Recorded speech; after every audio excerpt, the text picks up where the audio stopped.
All right. Hello and welcome everyone to another Tuesday live stream. It is a fantastic day to join you, mostly because it's pouring rain outside and I don't really want to be out there. So it's wonderful to be with you in here. All right. Today's live stream is all about always be thinking book marketing. So, always be closing. If you're any Glenn Ross fans, I might be dating myself now when I make references to 20-year-old movies or almost 20-year-old movies. But instead of always be closing, think about always be book marketing, always be thinking book marketing. So welcome. Hello, Angela. Thank you for saying hello. When you arrive, make sure you say hello, even if you're watching the live stream, because not only do I reply to all comments, but also whenever you comment the day a video is released, you get entered to win some sweet Book Launcher swag. So today, as I mentioned, we're talking about always be thinking book marketing. So I think I have seven tips for you to be thinking book marketing that they span from when you're thinking about writing a book all the way to while you're writing the book. Always be think book marketing. So we've got lots of cool tips for you today. Really what I did was I took the best tips from podcasts and live events that I've done where people come up to me after and go, wow, that tip nobody else has told me. So that's what I focused on for you all today. So next live stream, you can mark your calendars while we're waiting for folks to join us. The next live stream will be happening on Tuesday, June 23rd, same time, 2 p.m. Pacific Standard Time, 5 p.m. Eastern Standard Time. And then we're going to have one more live stream on July 7th. And then we're going to take a break during the summer. We'll be taking a 4-week hiatus from posting videos, and then we'll be taking a 6-week hiatus from live streams. So our next live stream after that will be August 25th. I know I'll miss you guys, but it'll also be nice to have a few weeks off from live streaming and posting videos so that my video editor can get a break and I can get a little bit of a break too. So, all right. So let's just see who's in the house today. Say hello. Fee O'Shea, welcome. Benjamin Preston. I actually think I'm going to mention your book today. I think I was one of the ones. If not, I was working on your book today. You're top of mind, my friend. Laurel, hello, welcome. Kevin McGuire, always a pleasure to have you in the house. Joyce, hello. All right, so thank you to everybody who's already smashed that thumbs up button to let me know you're here. And it's great to have you here. All right, let's just dive in. I mean, 6 months has almost passed us by. 2020. Wow. What a year so far. It's going to change the country, the world, in many ways for the better. But, COVID, I'm not sure some of the lasting impacts of COVID will be all that great for us. Ultimately, as authors, we have a really, really important job if we choose to see it that way. And our job is to offer perspective, another lens for others to see the world through. Everybody faces challenges and it can be really hard to see those challenges in another way. So I think authors have a really important job to offer perspective on that. And every voice has something to offer. And if you write with your reader in mind and with impacting your reader in mind, and what that specific impact that you want to have on that reader, then I think you can write a book that people will need for years and years to come. So there's tremendous opportunity and tremendous importance on what you're doing as an author.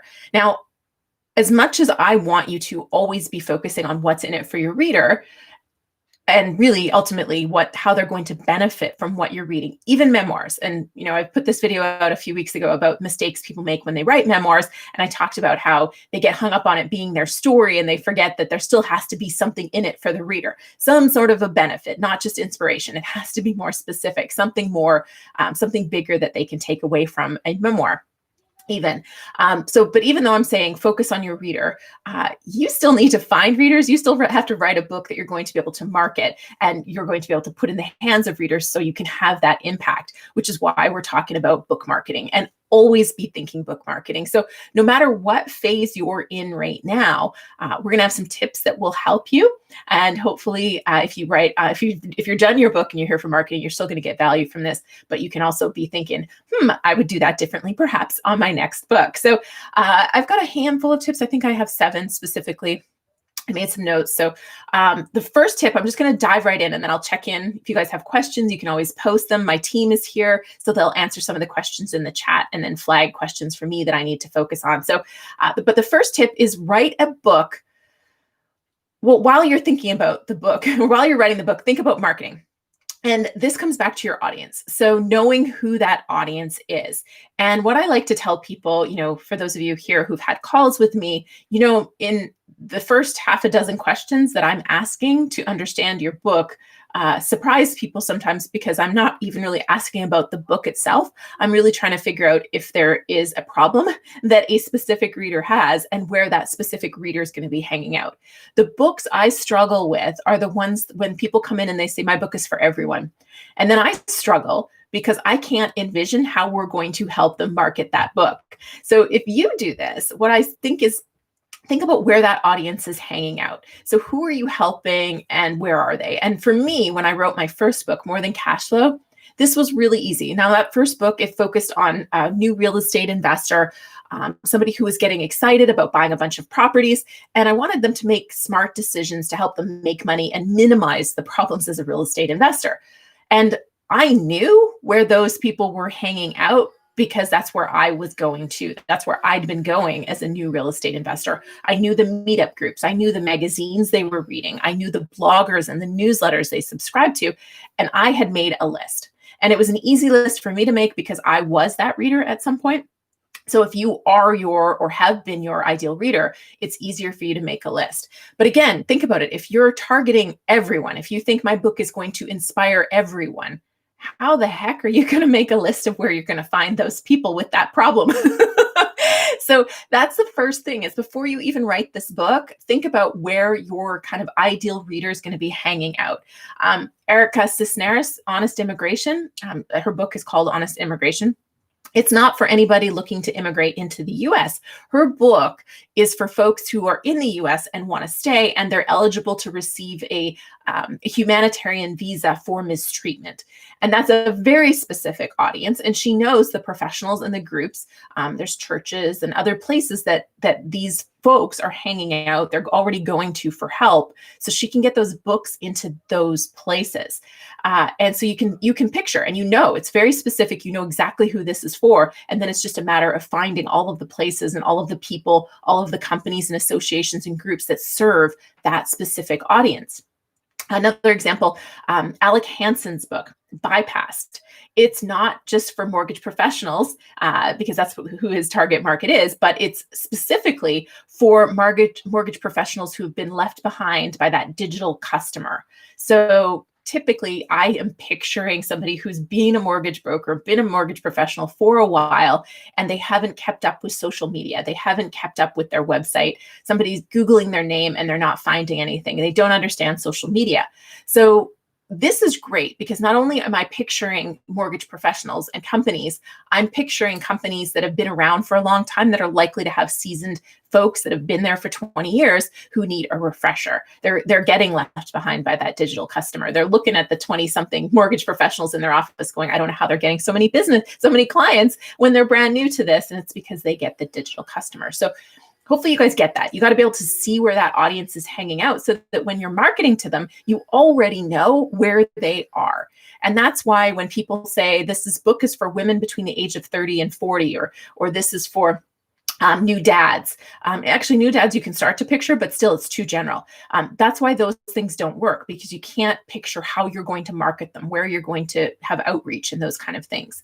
So yeah, so that was tip number one. It was a doozy, wasn't it? All right. So hey, self-publishing with Dale's in the house too. Efren, Mr. The Dalo. I don't think I've seen you here before. Welcome. Sorry, I butchered your name. Diani, Tamara, Mojo. We'll call you Mojo. Hello. Good to see you again. It's been a while, I think. Kevin, number 2. Welcome, everybody. Hey, it's great to see so many folks here today. Great to have you all here. Rachel, Marnie, Vending Guy 47, Derek. Awesome. All right. Fantastic. Okay, so diving in, likewise, I always forget about when Julie goes live. Oh, I was just looking at Dale's comment. I always forget when Julie goes live. I just stumbled over this in my subscription feed while I was researching. Great to have you here again, Dale. That's usually what happens for me with yours too. I'm always so excited when I can catch you live though. Susan, Valerie, way, so good to see you. So if you are new to the live streams, do make sure you're commenting and chatting, because we do give prizes for those of you who are here live. So if you hide in secret and don't tell us that you're here, then you won't have a chance at getting a prize for being live. Of course, we do also give prizes for everybody who comments the day a new video comes out. So every Tuesday and Friday, and that includes live streams. So if you're watching the replay and it's Tuesday, you better go ahead and comment, because then you'll get entered to win next time around. All right, so number 2 on this, in terms of, for those of you just joining in, we're talking about always be thinking book marketing. So while you're writing, think strategically about who might make a great marketing partner for you or your book. So while you're doing this, because a lot of times you're going to have these great ideas while you're writing, and then by the time your book gets published, you're exhausted and you forget what was in your book, because you've read it 24 times and then and then you never want to read it again. But you've also forgotten some of the stuff that's in your book because some of the process takes a while. So make notes of people and companies specifically that you talk about while you're writing, especially if you're writing favorably about an author, a book, a program, or a product or a service. Plan then to send those folks or people in those organizations an early copy of the book with a thank you note. It doesn't have to be a thank you note with an ask. It can just be a thank you note. And then later on, reach out and say, hey, did you check out my book? And then maybe there's a way for us to work together. There can be, that's how I would do it personally. I would send the book first and then follow up to make sure they got the book, and then also follow up perhaps with some sort of a, hey, maybe we could do a webinar, maybe we could do this, or it just depends on what your goals are. And we'll talk more about that. Next week, June 19th, we have a video coming out, an author spotlight video from Ryan Berman. And he actually talks about when he was writing his book, how he knew or hoped he was going to leverage his book into more speaking engagements and really to grow his career as a paid professional speaker. And so he did some things and give some tips. I won't reveal it all now because I want you to tune in on the 19th and check it out. But it's really cool what he did, to get speaking gigs at organizations like Snapchat, and then how that was leveraged into future speaking gigs. So thinking strategically while you're writing, maybe including some of them with the thoughts, only if they're genuine, if it's genuinely something you want to highlight and it fits with your book, of course, but making a note of those companies, people, books, products, services that you are highlighting when you're doing it, so that, I heard a wing. Okay. We have a live stream crasher, my friends.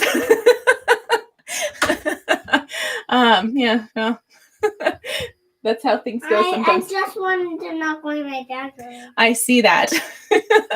Oh. Sorry, 1 minute. I'm just going to summon help. Okay, so everyone, that's Jackson. Do you want to come say hi since you're here? You might as well come and say hi to everybody since you're here. Come on, say hi. And then hopefully your daddy's going to come get you. Okay, look on the screen. Say hi. Hi. Okay. Okay, come here, bud. Here we go. Bye. All right. Well, such is life these days, isn't it? Okay. So where were we? So Ryan Berman next week, make sure you check that out. I think that's all I want to say about it, is really make that list. And if it's appropriate, while you're writing, think about those organizations or people that might make great promotional partners. And if you include them in your book, that may give you a better chance at connecting with them in the future and building a relationship where they not only will promote your book, but perhaps hire you to speak, hire you to do some sort of a workshop or so on. Okay, so number 3 is collect your favorite quotes and excerpts while you're writing. So one of the things that I do, and now Melissa on our team, she helps me with, is we go back over a client's book after it's been published, and we pull out 3 to 5 quotes from the book that we then use in social media images to promote the book and to highlight some of the cool stuff that's inside of the book. if you're doing this while you write, you're going to, or even while you're editing, and even sometimes making a note of those phrases that editors will highlight and say, this is really cool, this is interesting, this is different.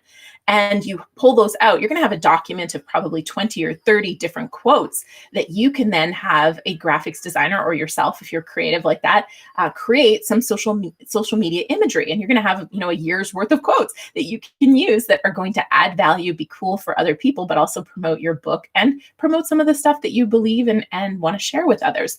So I think that's something to do while you're writing or editing your book, so that you don't have to do what we do, which is go back over the book after the fact and try to find the stuff that makes it cool. All right.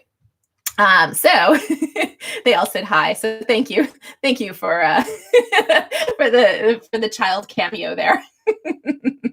I love how everybody's saying hi to him. So thank you for that.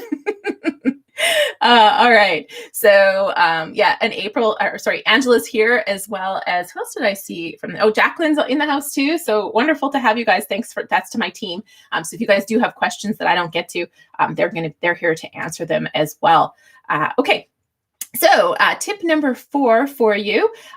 While you're writing, start your outreach. And I'm going to give another shout out to another video when I'm doing the afterwards, after I post the video for everybody to see. I'll put them in the description, the links to these videos. So to Ryan Berman's video and this other video I'm going to mention, so that you guys can easily find them. But Michael Brenner did a video with us as well. And it was all about how to get lots of reviews for your book. And his big takeaway, when I asked the authors, I always say, what would you do differently on a future book? His big thing was that he would start his outreach sooner. So he would start reaching out to the people that he was hoping would endorse or provide blurbs for his book. He would do that much sooner in order to get more. So while you're writing your book, start your outreach. And for me, this is more about making the connections now and trying to serve other people in whatever way you can. I tend to say yes to a lot of things to support others. And I don't do that, with the intention that in the future they'll support me. But it's one of those things where the more that you're connecting with people who have your ideal reader in their audience today, the more chances are that they'll support you in the future if you've done things to support them in the past. And that's kind of what Michael Brenner says in his video, is that he got a lot of reviews fast for his book because he'd done a lot of reviews for other people in the past. So if you never, ever give any other books a review, it's going to be hard for you to call in any favors because you haven't been doing things to support others. So while you're writing, why not start your outreach, start building those connections. If you know there's a YouTuber or a blogger or an Instagrammer, somebody out there that you're really hoping will endorse your book, 6-12 months out, just start connecting on a regular basis. I mean, you guys know that I know who my YouTube besties are. I pay attention to who's commenting on a regular basis. If you only drop in and comment on one video, while I always appreciate that, I'm not going to remember, because there's hundreds of comments on my channel every single week. But if you're commenting consistently, then I'm going to notice, and I'm going to notice when you disappear, right? I think I saw Derek here. He disappeared for a little while. Mojo's been gone for a while. So I notice when somebody is vanished. I mean, Studio 38 was a consistent commenter and then disappeared on me for a little while too, came back. So I notice, and I will not be the only one. So find a channel where they're active, whoever it is, the influencer, the company, and start commenting and start building that relationship well before. And, doesn't guarantee anything, but it increases the chances that you're going to be able to have some sort of a relationship that will help you promote your book when it comes out. Number 5 is write your table of contents to sell your book. You folks that are regulars on this channel, this is not news. This is not a new one for you. Again, I've got a great video on it, so I'm not going to spend a ton of time on this. But see, I did. I wrote down examples. I knew, Ben. I couldn't remember. I've been talking to Sarah about a bunch of stuff today too, which actually I think we were talking about your book. Some ideas I had for promoting your book today too. But I knew, Ben. Okay, I wasn't sure. I knew I'd been working on your book today. I just didn't know what it was for. So some really cool ideas for table of contents. So just a refresher, if you haven't heard me talk about this, every single chapter title should sell your book. And very, very few authors outside of our precious circle here do a good job of this. And we tend to see very boring chapter titles that haven't been brainstormed, haven't put any effort in. It's just kind of like, what's this chapter about? Boom, that's my title, and off they go. Every chapter title, when somebody opens your book, they're going to look at the chapter titles. And if they're seeing stuff they think they already know what's inside that chapter, it's going to be hard to sell them that book. Same with the media, same with speaking engagements. If they look at those table of contents and go, whoa, this person has some interesting ideas, then they're going to be curious enough to at least take another look, read the first chapter, so on. So I did flip through some of our clients' books today and just looking for some examples. Shel Phelps has a new book out called The Big Bliss Blueprint. One of her chapter titles that jumped off the page to me was A Good Choice Now Lays the Seeds of Prosperity. I like that one because it creates a little bit of curiosity of what makes a good choice now that will actually lead to prosperity in the future. So I like that. She has some really cool titles as well. But the one that I actually started going through, and so kudos to you, Ben, your table of contents had a ton of great chapters, and I could see them not only creating curiosity and giving readers a benefit, but also potentially appealing to companies or organizations that might want a speaker. So I'll give you a couple of the ones that I wrote down. When to give up and when to give your all. I like that. I think that's really cool. Somebody's going to go, you're going through a tough time. And that's, a lot of times you're thinking, do I give up or do I go all in? It's kind of a thought that you have, or at least that's a thought that I've had. Do I keep pushing? Is it worth it to keep pushing? Do I quit? All those kind of things. So that's one that I go, I wonder what his advice is on that. So it creates curiosity, also gives a benefit. Quarter life crisis was just interesting. I think it creates curiosity. It makes you want to read it. And certainly if I'm in my 20s feeling like everything is hard, I'm probably going to relate to that and want to know how to handle it.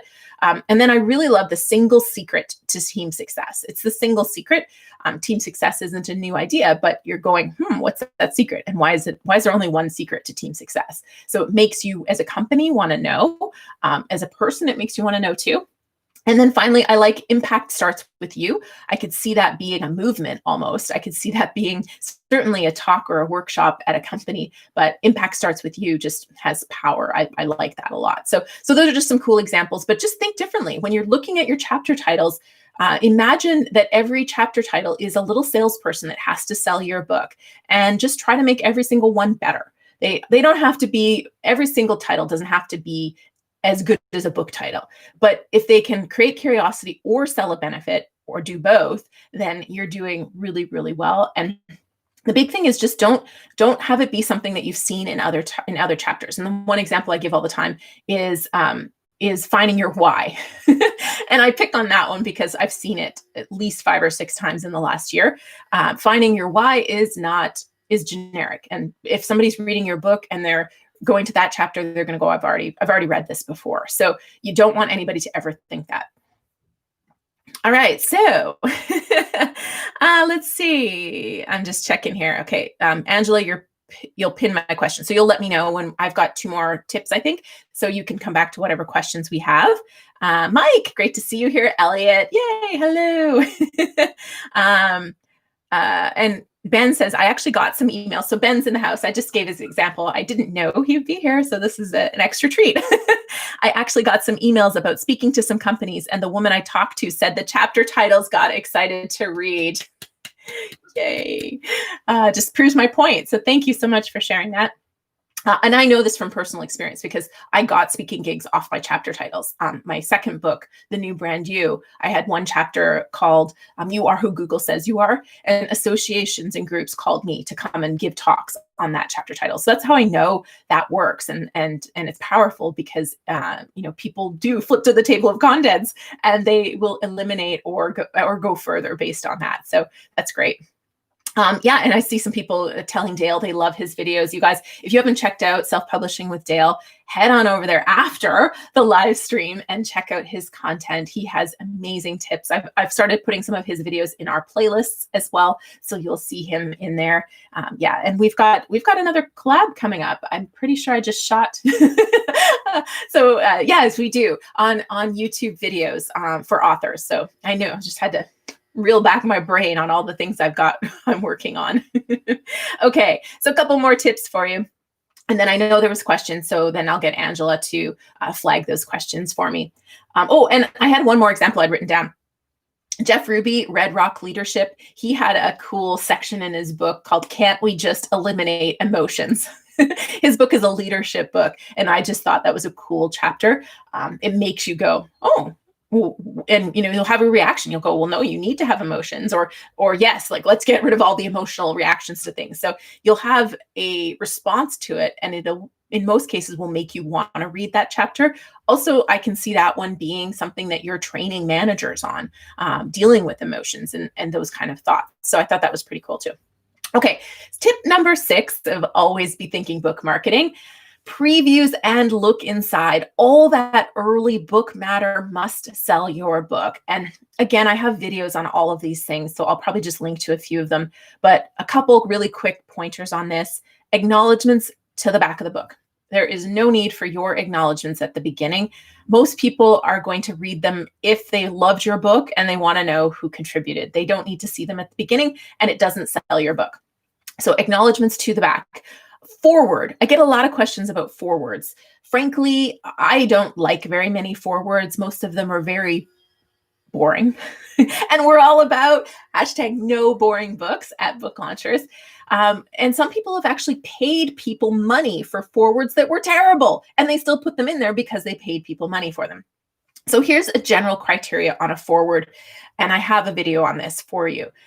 If the person is extremely famous, so the vast majority of people will know who they are when you say that they did the forward, or they're extremely famous in your niche. For example, if you're in the podcasting niche and somebody like, and I've just his James Lee Dumas. I could see Entrepreneur on Fire, but I couldn't think of his name. Or Pat Flynn, or one of those other, like they've been around the podcasting scene for a long time. They tend to keynote a lot of the podcasting conferences. Yes, if you get a forward from him and your book audience is a podcasting audience, by all means, that constitutes famous enough for that audience. But it's not famous enough for a general audience, because there's probably many of you listening to me right now that don't know who those two people are. And that's because this is a wider audience than just podcasters. So you want that person to be a name that everyone will know so that you are borrowing credibility. The other thing is that they shouldn't be writing more than 500 words, and it does need to be interesting. Like revealing a secret about you that nobody else knows, or revealing a secret about this topic, or a little known fact, or the vast importance of what you're talking about that most people don't consider. It has to sell your book and sell you as the author of the book. That is the job of the forward. And if it does not do that, then it should not go in. Sorry if you paid somebody and they wrote a bad forward, but that's just the way it goes. It will hurt you more than it will help you if it is not great. Introductions. These tend to ramble on about themselves, authors. And a lot of authors, and even myself, write your introduction to center yourself in your writing journey. That's great. Rewrite it when your book is done and cut it down and make it only about the reader and make it short and to the point. And if it's not short and to the point, ditch it and start with your first chapter. I still like introductions, but I like them to be short and all about the reader. If your introduction starts off, I wrote this book because, it's a very good sign that you should stop. That introduction needs to have a really big edit or just disappear. And then, of course, that first chapter, so important that it hooks the reader. It sells them, makes them want to keep reading. So that first chapter, that first sentence has to grab them and offer them a benefit. Sell them on why they need to read the rest of your book. So really, really important. That first 10, 15% of your book, carefully consider every page and be thinking book marketing as you're putting all of those things together. I've even talked about dedications before, and making your dedication, even though it's kind of your one spot where you can give your loved ones a shout out, I still recommend you make it something that's interesting for the reader to read, because actually a lot of people read the dedications. So check that out. All right, tip number 7, my final tip for today on always be thinking book marketing. Probably not a surprise, but book titles.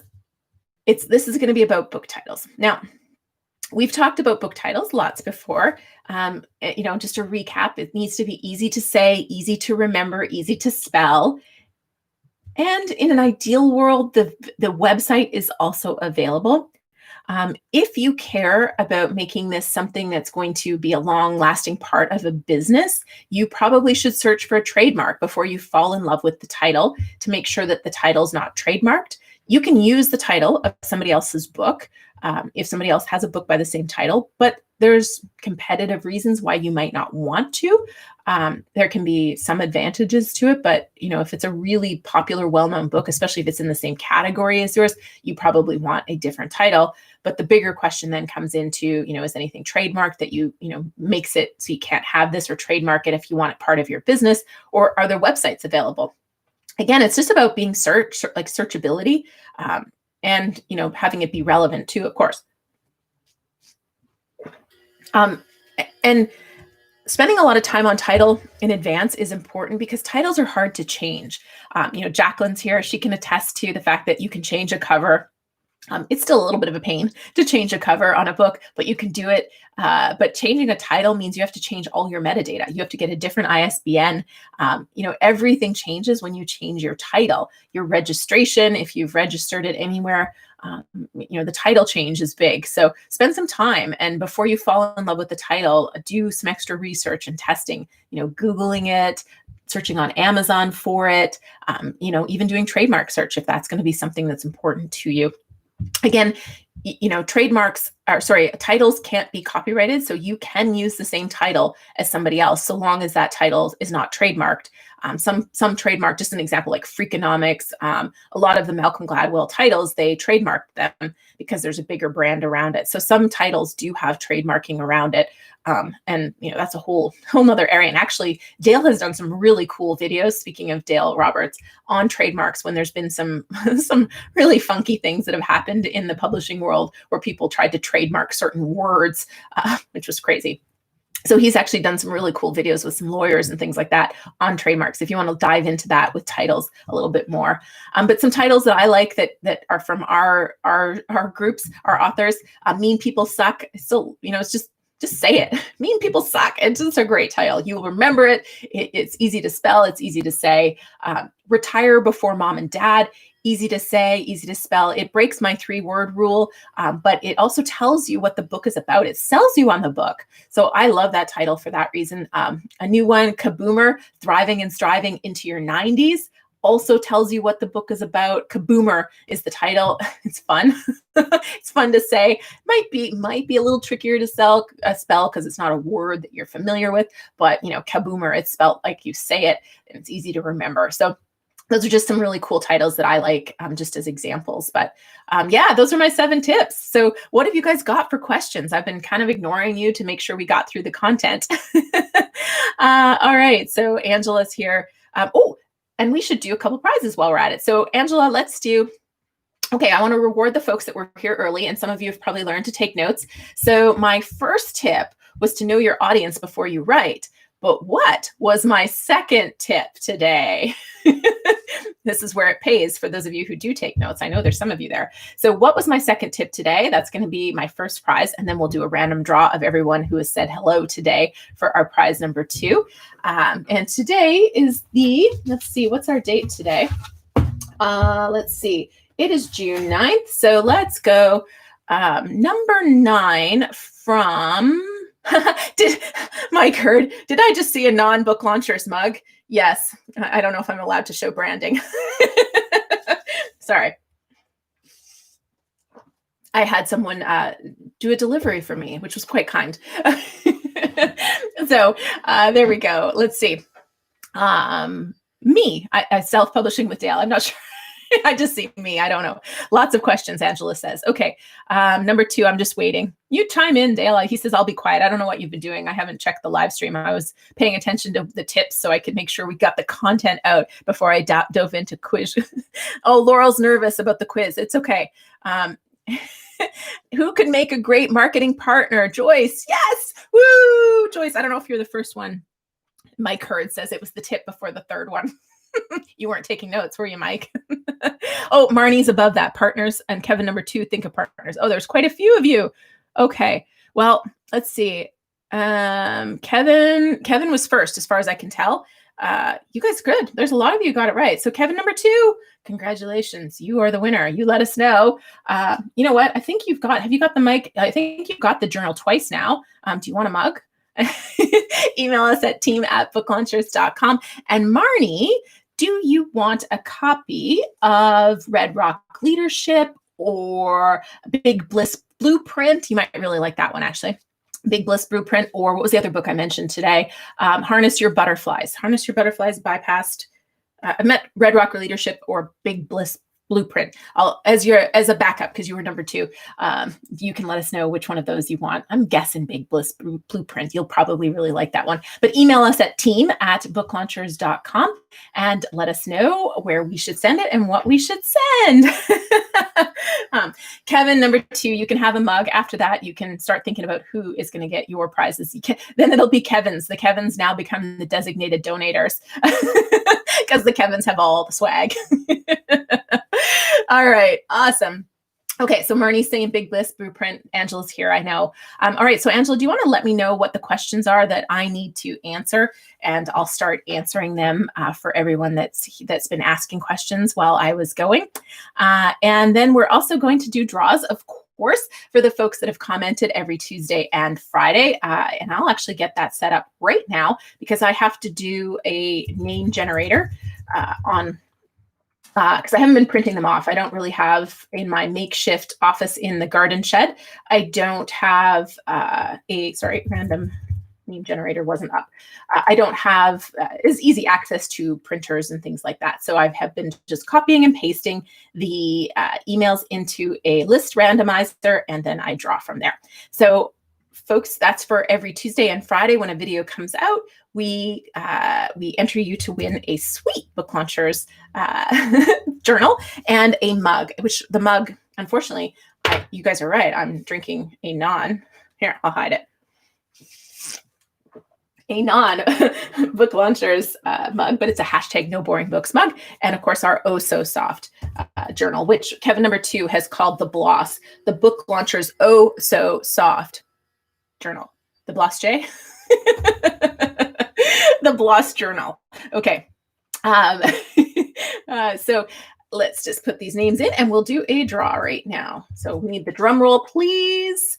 And our first winner of our YouTube commenter is Google Wilson. So congratulations, Google. I don't know if you're here live today, but if you're catching the replay, I know you've been watching a lot of the videos, so thank you for that. You can just go ahead and email team, T-E-A-M, @booklaunchers.com with whether you want the Oh So Soft journal or the hashtag No Boring Books mug.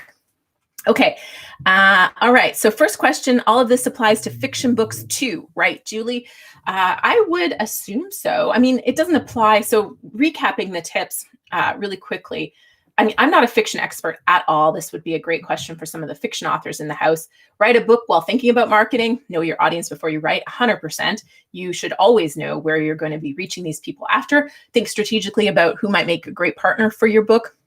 Yes, if you're a fiction author, you should also be connecting with your fellow fiction authors that have similar folks in your audience. And there can be corporate opportunities too. So yes, absolutely. Collect your favorite quotes and excerpts. Yes. While you're writing, start your outreach. Yes.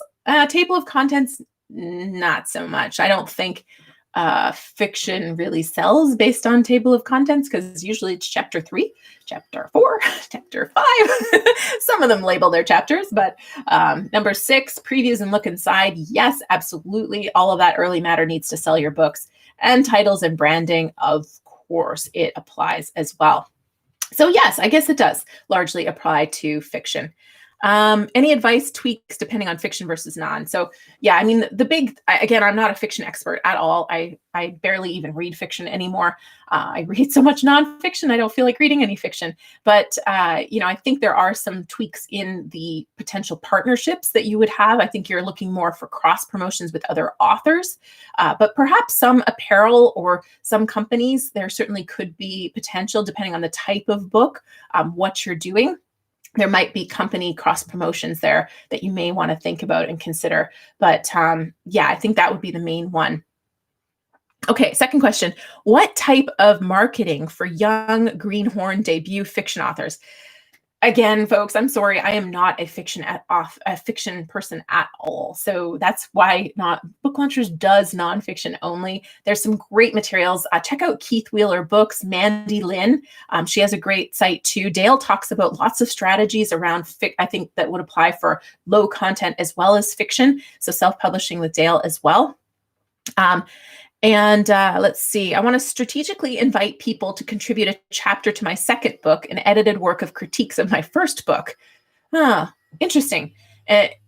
So critiques of your first book. I think it would be better to have case studies or examples, especially knowing your book and what you're trying to showcase in your book, Kevin. I would encourage, rather it being critiques, I would have them have it like talk about what they did, where they moved, where they found this mortgage support to save $100,000 on their mortgage and retire and have a comfortable retirement. So, that would be my recommendation, is to actually take stories from it versus critiques and case studies and how it worked and what didn't work, that kind of thing. Okay. Angela, yes.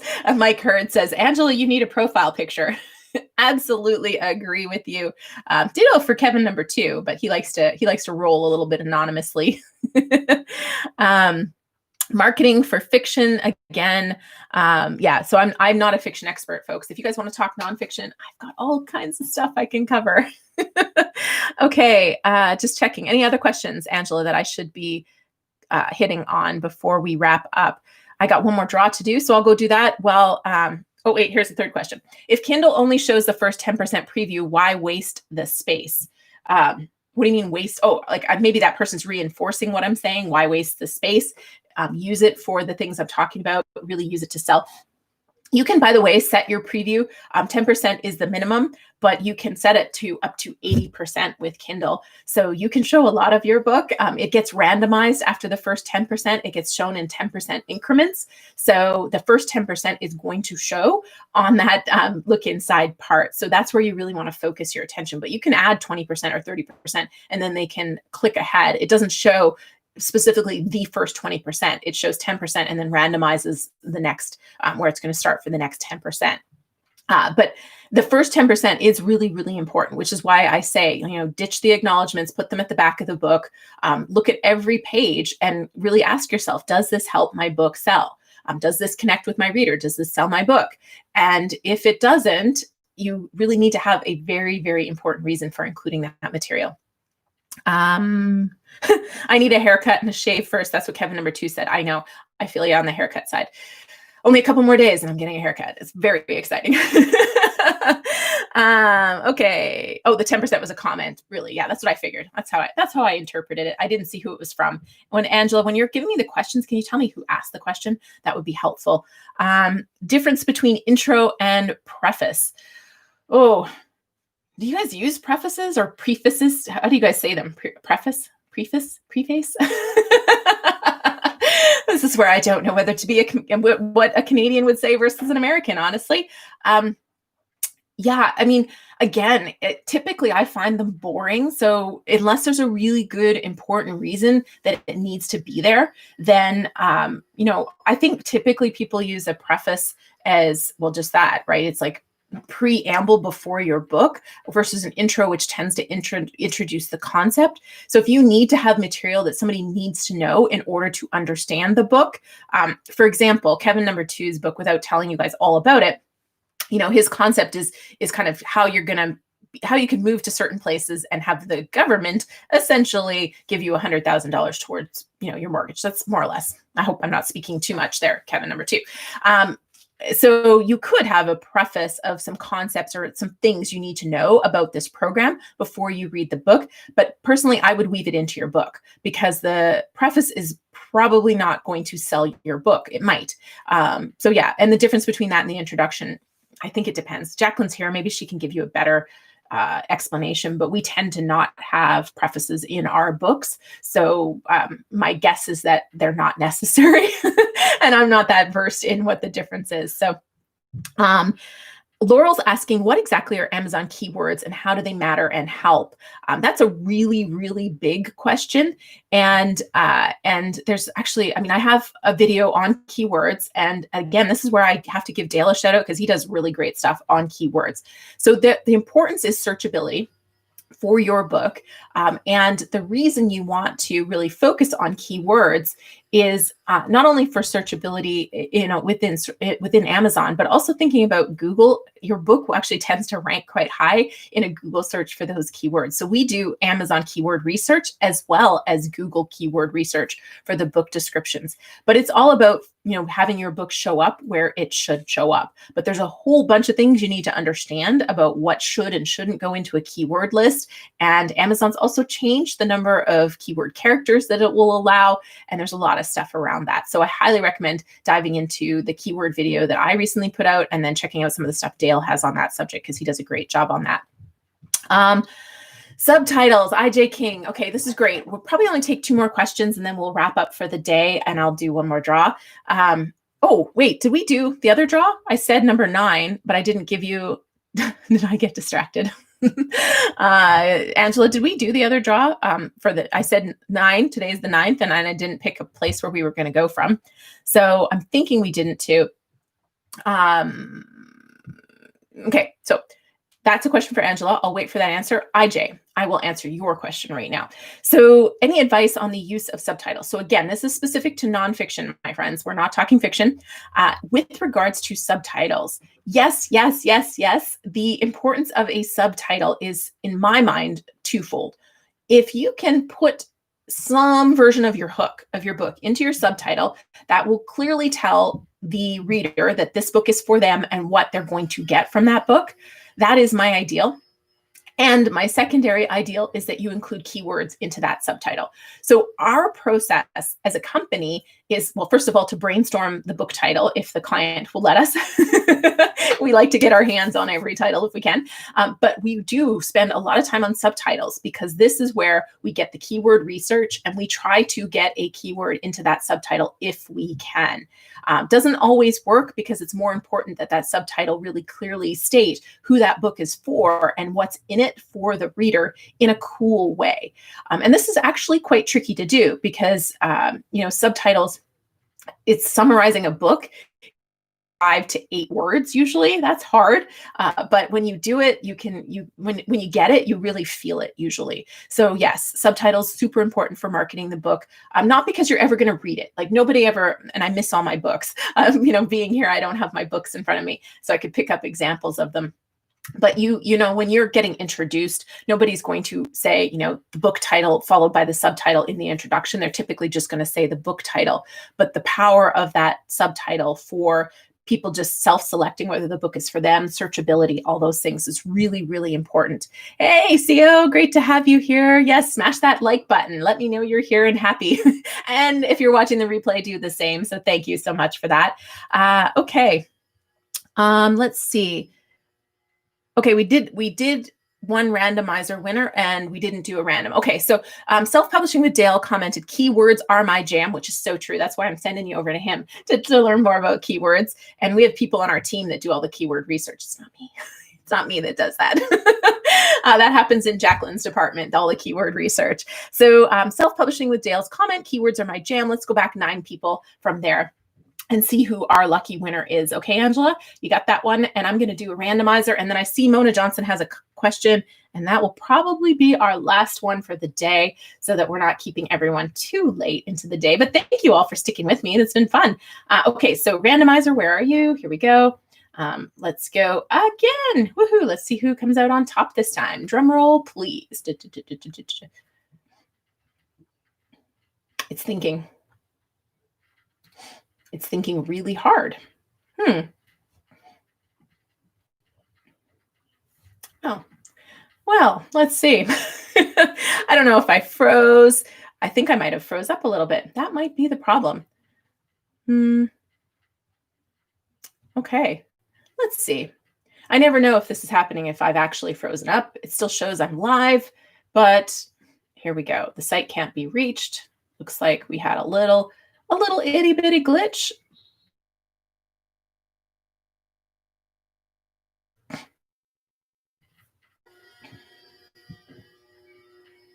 All right. Did we lose you all? I'm still here. Are you here?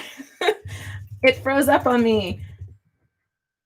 I don't know if you guys are there. So we may have to do this again another day.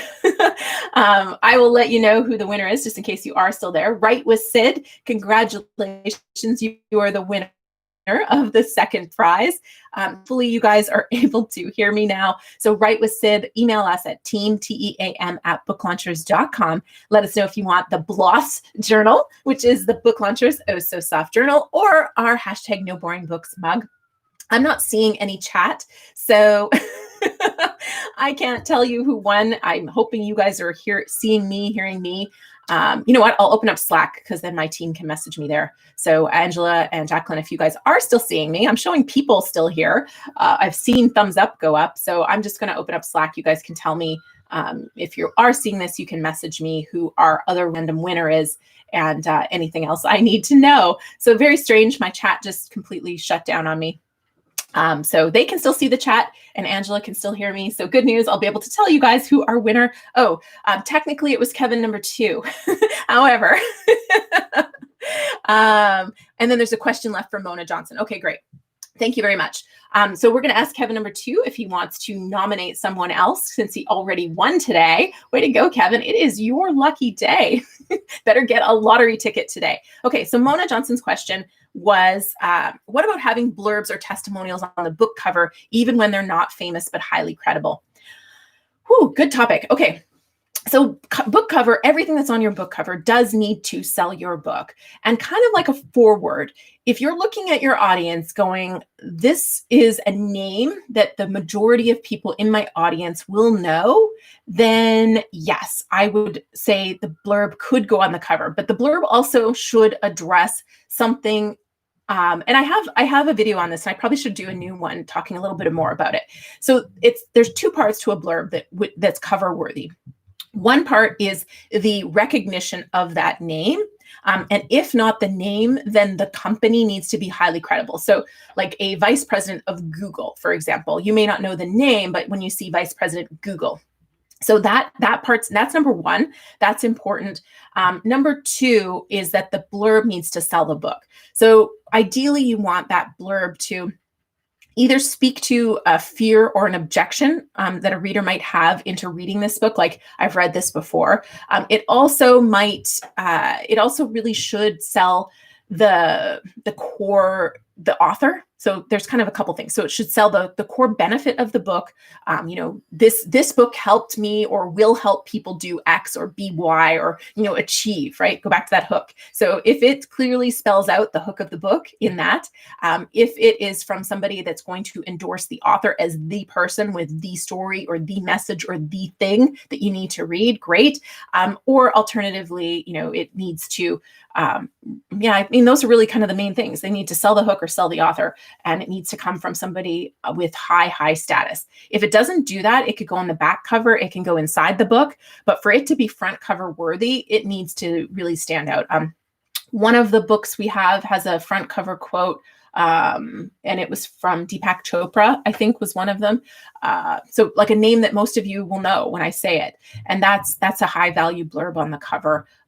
Some blurbs can go on the back cover if they address some sort of a piece of the hook or an objection to help a reader overcome that objection or see the benefit that they're going to get. But I think it's probably due time to do an update on my blurbs, what constitutes a cover-worthy blurb. But hopefully that answers your question. If you are hoping to get blurbs, it's one of those things that you can get them at any stage in the process. But ideally, you're sending out ARC copies of your book to get those so that you're getting them before your cover is finalized. But you can update your cover after the fact. It's just that there'll be versions of your book out there that don't have them. But a lot of the big name books do that. Of course, if you get New York Times bestseller status or Wall Street Journal bestseller status, you put that on your cover after the fact. So those are things you can update a cover for, but hopefully that helps. All right, so let's see. I don't know who Kevin number 2 has nominated as the winner. I'm not sure if that happened. Let's see.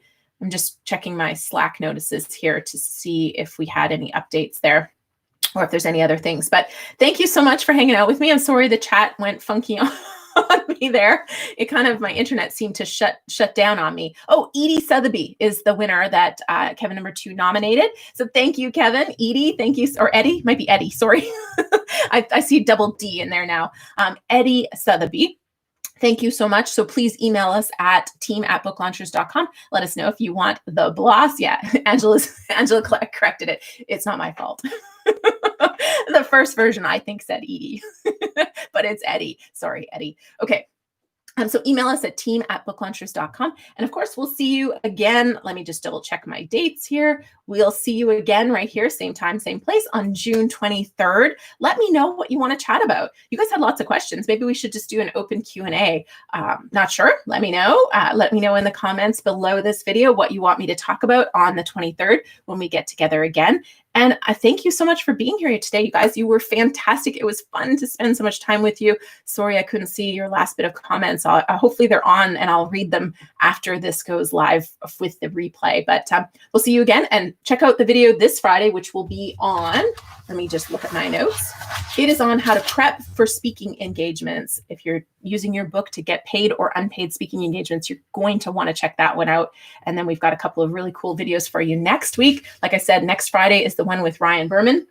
And then on Tuesday, we've got how to turn your book into a movie. We previously covered whether your book could be a movie. And on Tuesday, we're talking about how to turn your book into a movie. So lots of great stuff coming up for you coming up. And thank you so much for being here today. It was a pleasure to spend this rainy, wet coast day with you all. Take care. Stay safe.